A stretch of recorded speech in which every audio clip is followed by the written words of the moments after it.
Elle incarne la scène pop-folk au Burkina Faso. Elle est à la fois chanteuse, danseuse et travaille avec les artistes musiciens les plus talentueux du continent.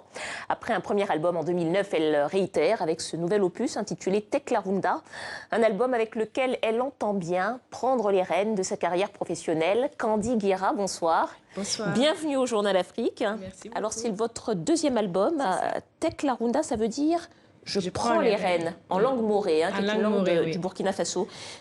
Ça y est, vous êtes arrivé à votre vérité d'artiste avec cet album? Je pourrais dire ça comme ça, oui. Je suis arrivée à cette vérité-là après toutes les expériences que j'ai pu acquérir auprès de mes mentors. Donc aujourd'hui, je sors cet EP-là pour justement affirmer ce côté-là, pour dire voilà, ça y est, c'est le moment pour moi aussi de prendre les ailes. C'est à vous, c'est vraiment vous. C'est ça. Eh bien, on va tout de suite écouter un extrait, L'avenir.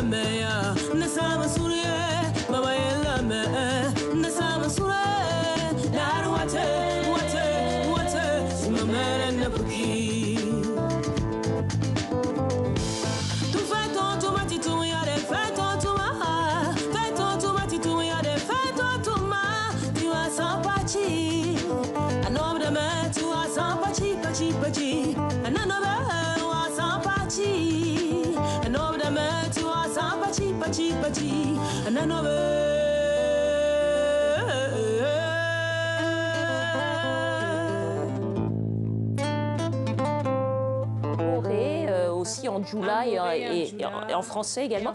Quels sont les thèmes que vous portez dans cet album? Les thèmes que je porte dans cet album-là, c'est des thèmes qui me touchent personnellement. C'est la vie d'une jeune femme africaine vivant en Europe et tout. Donc aussi. Qu'est-ce que ça raconte, l'avenir? L'avenir raconte, en fait, je raconte dans cette chanson-là qu'il ne faut jamais baisser les bras.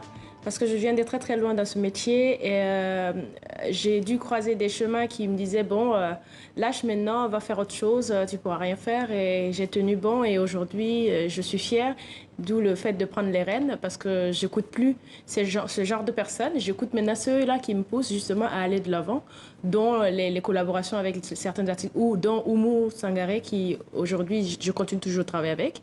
Donc c'est des personnes comme ça qui m'ont permis aujourd'hui de prendre les rênes de ma carrière solo. Oui, parce qu'effectivement, ça a été difficile pour vous, je crois, d'exercer ce métier. Au début, c'était pas très accepté. Puis, c'est pas votre premier métier d'abord. Vous avez été danseuse, mannequin également. Oui, c'est ça. Comment vous êtes arrivée à la musique? Disons que je suis une passionnée de la scène.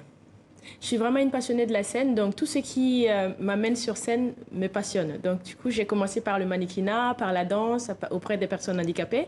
Et après, j'ai atterri dans la musique. C'est une logique pour moi, en fait. C'est juste une continuité de ma passion.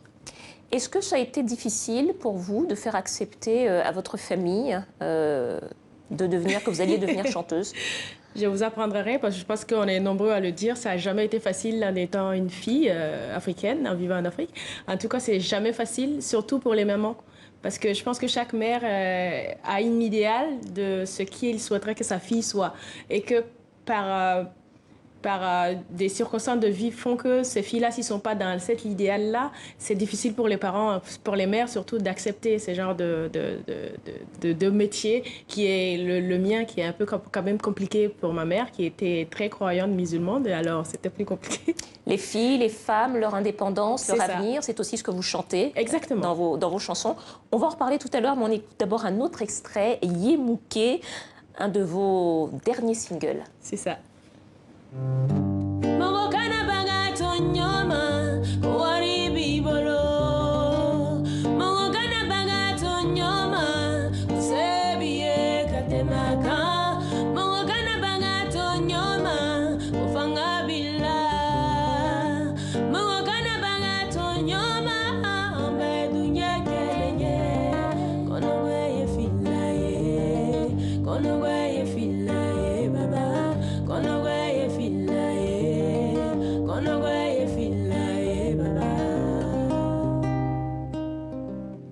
Les filles, les femmes, vous en parlez beaucoup. Vous venez aussi d'un pays, le Burkina Faso, où vous avez eu un président qui était féministe, hein, en fait. Hein. Je parle de Thomas Sankara. Bien sûr, on est des enfants de Thomas Sankara. Voilà, vous êtes des enfants de Thomas Sankara, vous êtes des enfants du féminisme aussi. C'était finalement quelque chose d'assez avant-gardiste à cette époque, hein, dans les années 80, d'avoir un président féministe qui prônait l'égalité des femmes. Est-ce que vous pensez que ça s'est répercuté un petit peu dans la société burkinabé ou il y a encore beaucoup de choses à faire?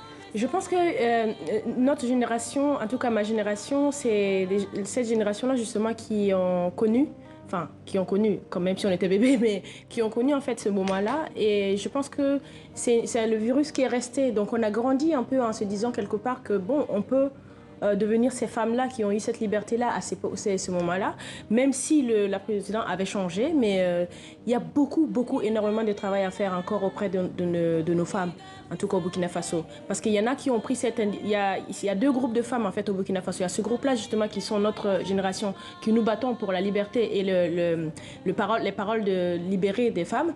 Et il y a cette minorité qui est encore là, qui a besoin en fait qu'on les donne un coup de pouce, quoi. Donc du coup, on porte les voix de sans voix pour nous, pour ceux qui arrivent à parler. Et c'est aussi ce que vous faites à travers votre art, la chanson. Exactement.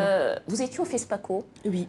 Vous étiez au Burkina pendant le FESPACO. Vous parlez de la parole libérée. Il y a eu effectivement une libération de la parole avec les violences faites aux femmes. On va peut-être voir l'image de cette assistante réalisatrice, Azata Soro, qui a été violentée par un réalisateur dont je tairai le nom. Mais je vais parler d'Azata Soro, qui est la victime. On a beaucoup entendu parler de ce hashtag, même pas peur, pour dire qu'il fallait libérer la parole, parler des violences faites aux femmes. Comment est-ce que vous avez accueilli ça au moment où ça s'est produit? Vous y étiez? Au moment où ça s'est produit, moi je pense que c'est une femme comme moi, donc je suis tout à fait, totalement en accord avec le combat de cette violence-là, parce qu'il n'y a pas de raison, il n'y a aucune raison qu'on fasse une violence à une femme. Il n'y a aucune raison, il n'y a pas d'excuse pour cela.